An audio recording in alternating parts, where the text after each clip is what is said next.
我最在乎嘅係長度，即係嗰個尺寸，因為我以前係真係遇到過好短好短嘅，跟住仲要係即係個男嘅問你舒唔舒服嘅時候，你仲要昧住良心咁樣去讚佢，好似小朋友咁短咯。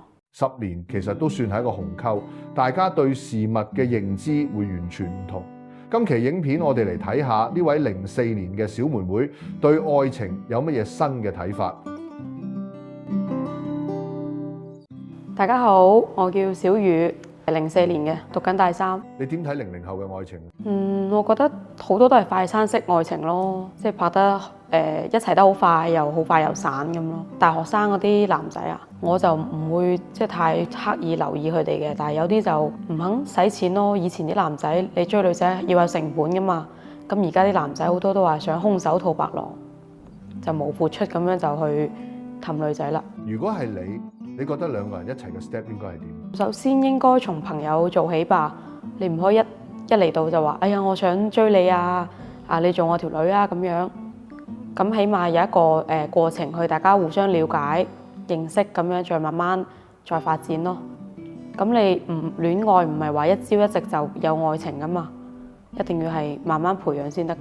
有啲就話，佢直接就話，你做我條女啦，你咁靚女，身材咁好。但係一般呢啲都係同你玩玩下噶咯，即係唔會話好認真。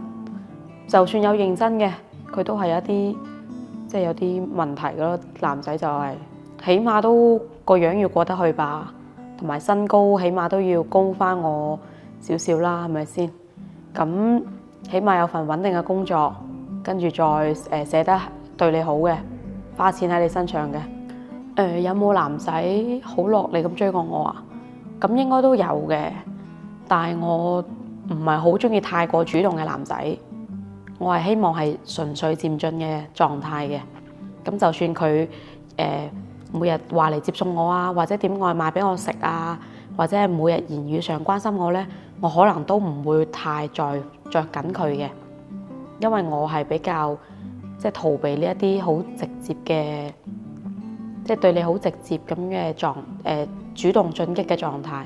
就係你覺得大學生係滿足唔到你？首先唔係話講滿唔滿足嘅問題，係因為學生畢竟我係出嚟做過嘢嘅，我知道即係我面對嘅身邊嘅人都係比較社會化嘅人，大部分我好多朋友都係比我年長嘅，咁我肯定係會想揾翻一啲大過我嘅，可以俾到安全感俾我嘅男仔。咁畢竟你讀緊書嘅男仔係冇經濟能力嘅，你所有嘅錢使費都係由屋企人俾嘅。咁就算你會出去做兼職，咁但係呢個狀態唔係我想要嘅咯。咁我係覺得有一份穩定工作，出嚟社會之後嘅男仔先可以更加可以帶到我一齊成長咯。咁你有冇邊個男朋友係拖得好耐嘅？有一個都算係我初戀嘅，但係嗰陣我係未出嚟做酒吧，咁呢個男都係影響到我後邊會出嚟做酒吧嘅人嚟嘅。咁係我同佢識都係因為飲酒識，因為我好耐之前已經有出去飲酒噶啦。當時幾多歲？17歲。我第一眼見呢個男仔咧，都唔係話太相中佢，即係佢唔係生得特別靚仔啦，同埋唔係特別多嘢講嘅，唔出聲，就喺度玩手機嘅。咁我當時喺學校入邊住宿嘅，咁咧就佢會成日發信息俾我啊，揾我啊，但我當時都冇諗到同佢發展。咁有一日咧，我突然之間想去唱 K，咁我就問佢不如一齊去唱 K 食個自助餐啦，咁樣佢應承咗。咁於是我哋就兩個人去咗嗰間 KTV 度唱歌食下午茶啦。咁其實我哋嗰陣都係隔得好遠開坐嘅，一大張梳化，咁我哋一人係坐一邊嘅，即係大家其實坐喺好遠嘅。呢一次之後，咁就佢有幾次都約我出嚟一齊食飯行街咁樣，咁就慢慢係熟絡咗。咁後邊有一次就佢朋友叫我哋去旅遊，咁佢就問我去唔去。咁我哋去完旅遊之後翻到嚟廣州呢，就算係確立咗呢個情侶關係啦。其實呢一段時間呢，算係疫情期間，我係一直有間斷喺佢屋企度住嘅，可能住幾日啊，咁樣就翻屋企又住幾日咁樣。咁當時同佢一齊係好開心嘅，因為畢竟係第一個正式嘅男朋友啦。咁但係呢，佢當時係過年之後啦。咁佢係其實過年之前已經係失業咗，但係佢就諗住係過年之後再揾一份另外一工做。咁到過年之後，佢依然揾唔到嘢做，咁佢成個人嘅脾氣啊，或者其他嘢就變得同啱識我嘅時候就好相差好遠。佢啱識我嘅時候咧就好，即係好對你好上心，凡事對你有回應嘅。咁同埋佢會主動話你夠唔夠錢使啊？我轉啲錢俾你用啦，係會做到呢個狀態嘅。但係到後邊咁揾唔到嘢做，就開始有壓力。咁佢成個人就變得好 down 啊，好失落咁樣。咁後邊經朋友介紹都去咗一間茶檔度做兼職嘅，但係咧做咗1個月之後，個老細就用各種理由去炒咗佢。咁我哋分手咧都係喺佢喺茶檔離職之後呢段時間分手嘅。咁我就勸佢叫佢唔好咁灰心，但係佢面對唔到自己，就結果就同我分咗手啦。咁後邊佢依然就都係做住啲唔穩定嘅工作，但我依然係為佢傷心咗一段時間嘅。咁我哋大概係3月份左右分手，咁後邊到5月份，我係成個人係好擔，就晚晚都想飲酒，係唔飲酒瞓唔着。咁後邊先會經朋友介紹去咗酒吧度上班。咁上班嘅好處就係又可以飲酒，又可以識朋友，同時又可以賺錢，係咪先？咁我覺得係幾好嘅當時呢個狀態，但係依然都會諗翻起呢個人。其實我當時做酒吧係因為我本身已經有一定嘅人脈，因為我出咗嚟飲酒有一段時間，咁就以前加咗好多飲酒嘅朋友。咁當我做酒吧之後呢，佢哋都知道我做呢一行會過嚟支持我嘅。咁後邊朋友再介紹俾朋友，咁其實我嘅客源係相當比較多嘅。但係呢，咁有啲客人肯定係話想係好玩嘅，或者係間場嘅好唔好？跟住有一班客人咧就想識啲新朋友，想有啲女仔同佢哋玩。咁但係其實嚟揾我訂台咧，都係知道我係玩得嘅，我亦都會陪佢哋飲，同埋我會組織大家氣氛啊，咁樣一齊去玩飲酒嘅。所以好多人都願意嚟支持我，咁樣都會將我推俾更加多嘅朋友。咁有時如果冇客嘅情況下，我就會去啲朋友嘅局啊，去識下朋友。但我識朋友咧，我唔係當佢哋客咁樣去識嘅，而係當交朋友咁樣去嗰個狀態啫。所以我都會成日出去 social 啊，同佢哋飲酒嘅。你而家仲敢唔敢拍拖？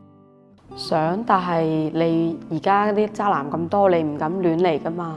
萬一有咗呢，唔係每個男嘅都願意為一個玩玩下嘅女仔做安全措施嘅。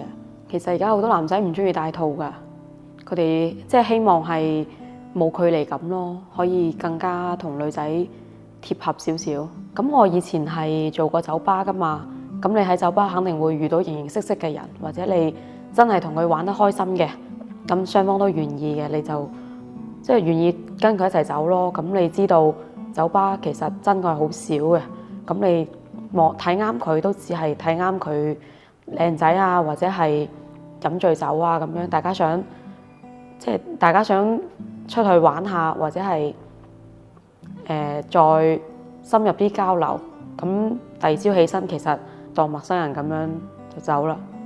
即係有一晚我喺酒吧，跟住我朋友叫我過去玩嘅。咁本身呢，我同嗰個朋友呢都唔係算太熟。咁我去到嗰張台玩，就見到一個男仔係好靚仔，即係唔算話喺旁人眼中就唔算太靚仔嘅。咁可能喺我角度啦，我就覺得佢比較靚仔。咁大家一齊玩，難免會有啲捉手指啊，嗰啲親密接觸咁樣。咁大家自然就咁樣挨埋咗啦。咁好啦。咁當你有少少醉嘅時候，我就挨喺身上嘅時候，個男仔就會主動去幫你頂酒，咁你肯定係對佢有啲諗法嘅。咁好啦，到走嘅時候，大家一班朋友話去食宵夜，咁我係唔想去嘅，因為我已經有啲醉啦。咁個男仔就話不如我送你翻屋企啊咁樣。但係我知道佢係有啲想同我發生關係，或者想帶我走嘅嗰種狀態，咁我就冇太過去直接拒絕，我就自己諗住自己打車翻屋企啦。但係佢就一直叫我話要送我翻屋企。咁我哋就喺一個草坪，即係類似係一個台階，跟住一個草坪咁樣坐喺嗰度唞咗好耐，咁佢都好似係想依然想好決絕咁帶我走嘅。佢話想帶我翻屋企，但係我同佢講話我唔中意去人哋屋企啊咁樣。咁佢就話不如我哋喺出邊開間房啦咁樣。咁好啦，咁就因為當時我都有啲醉，有啲上頭，咁就糊里糊塗咁就跟咗佢上去啦。我哋嗰晚去到酒店之後就做咗，到第二朝早醒嘅時候，我身邊係已經冇人㗎啦，即係得返我一個喺張床度。咁喺我床邊有個床頭櫃，上邊就有張紙咁樣寫住話我要走啦，下次再見咁樣。一段時間之後，咁嗰班朋友再叫我出嚟飲酒，咁我就都有見返呢個男仔嘅，但係就好似就同佢好似陌生人咁咯，玩都冇一齊玩到。咁我過去諗住同佢敬杯酒嘅，但係佢都面無表情，扮唔識我咁樣。呢種一夜情嘅經歷，你大概有幾多個？都有10個8個咯。關於性愛，你會睇重邊方面？我覺得兩個人喺 sex 方面最重要嘅係，即係大家係咪真係生理上喜歡咯，同埋就係你兩個之間係咪真係想進行更進一步嘅親密交流，同埋我覺得作為我嚟講呢，我最在乎嘅係長度，即係嗰個尺寸，因為我以前係真係遇到過好短嘅，跟住仲要係即係個男嘅問你舒唔舒服嘅時候，你仲要昧住良心咁樣去讚佢，好似小朋友咁短咯，即係大概係10厘米左右，係完全冇感覺嘅。佢入嚟嘅時候，所以當佢話問你舒唔舒服嘅時候，你係完全係唔知道係乜嘢感覺嘅，所以你只能去昧住良心咁去稱讚佢。有冇遇到過一啲你覺得好合適嘅尺寸？都有嘅，不過就只係玩玩下咯，唔係話男朋友啊，或者係長期性伴侶咁樣。有一次飲酒喺個朋友聚會度，就見到個男仔，咁大家就互相中意，咁就跟咗佢翻屋企。咁其實係唔知道佢係咩尺寸嘅，咁係當然係到做嗰一刻先知啦。咁當佢入嚟嘅時候，你係真係感覺到嘅尺寸係同其他男嘅係相差非常之大嘅。咁但係嗰次發生之後呢，我哋再見翻都冇發生第二次啦。咁其實因為我哋兩個係唔可以俾人哋知道一齊嘅人嚟嘅，因為佢有佢嘅社交，佢嘅圈子，我有我嘅圈子，所以我哋之間認識係唔可以俾太多人知道嘅。咁我係覺得尺寸同埋時間相比，我更在乎嘅係尺寸。時間我覺得10分鐘以上都冇咩問題。咁其實喺生活中，你可能10個男人之中，你冇辦法每一個都係個尺寸都係咁優秀嘅。可能你10個之中，可能只有3、4個係真係非常好嘅。但係同時呢啲人唔會係一直會同你成為性伴侶，可能有啲只係一夜情。所以你呢啲係無從考究嘅。即係你想要呢樣嘢嘅時候，但係呢個人係只能同你一晚咁嘅狀態咯。咁你最多嘅時候一晚會要幾多次啊？一晚裏邊我諗都有3到4次。咁係點解呢？因為第一次係一入去就出咗，咁後邊就1個鐘頭到2個鐘頭之後就第二次。咁第二次係時間比較長嘅，對於第一次嚟講，但係都係未夠嘅，因為可能嗰段時間係比較少同異性發生關係，咁就要咗佢第3次。其實個男人已經比較攰啦，咁我都係要求佢有第3次嘅，但係第3次佢都係依然表現出嘅狀態好優秀嘅。咁後邊就大家就瞓着咗啦，因為個男人已經太攰啦。我覺得幾耐未做過會覺得難受啊？可能係1個月左右咯。因為而家我冇點樣拍拖，咁當然你嘅慾望係減低咗嘅，因為最近我都會比較健康，就同埋就係少咗有呢一方面嘅，即係少咗有亂玩嘅狀態咯，即係個人就會比較想認真拍拖咁樣，所以我而家就比較節制，唔會話亂玩，咁所以個人係真係健康咗好多。但係1個月總有幾日係非常之有慾望嘅，但係當身邊係冇一個合適嘅人嘅時候，咁就忍下就過咗啦嗰段時間。我都好少會出去約炮或者自己動手嘅，因為我覺得咁樣係唔係好健康。咁其實我都係幾個月都冇同異性發生過關係，但係當你遇到一個好靚仔啊，或者係你中意嘅男仔時候，你係會有反應嘅，面對面嘅時候。